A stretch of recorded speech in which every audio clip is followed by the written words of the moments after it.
Magda waited in the car as her mother ducked under the police tape covering the front door.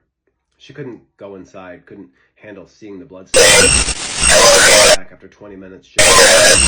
She told Magda she'd searched every closet, the attic, the basement, the garage, Jimmy or anybody else. She used her mother's phone to call the pharmacy. Not coming into work today.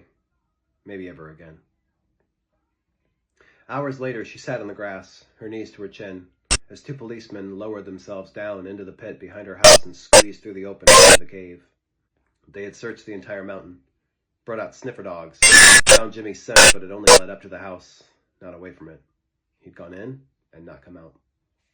They hadn't had any reason to think he'd gone into the cave, but Magda's mother had insisted they look, and one of the cops nodded. Magda recognized him from 5 years earlier. He'd been the one to pull Jimmy out of the cave after his accident. Sheriff Gibson pushed aside a branch and ducked into the clearing. He spotted Magda and marched toward her.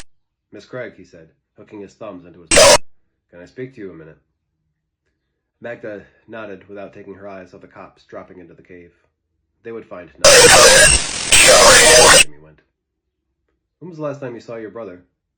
"Last night," she said, as I was leaving the motel room. "Where did you go?" Magda hesitated. "Miss Craig?" "I went for a walk," she said. "A long walk." "Specifics, Miss Craig." "Just to get something to drink, and then I wandered around for a while. Got lost. I know I wandered past Burger King. Is it important?" "And you never saw your brother doing any of that? When you came back, he was already gone?" Gibson raised his eyebrows. "I don't know. I knocked on the window, but he didn't answer." Gibson nodded and knelt next to her. "Miss Craig, can we stop at the bullshit? It's time to be honest. We did a voice analysis on the video you recorded on your phone. The girl in the storage room? We checked her voice against the number of samples. Females from the videos that were recorded at your party the other night. Even checked a few males just in case." "Okay.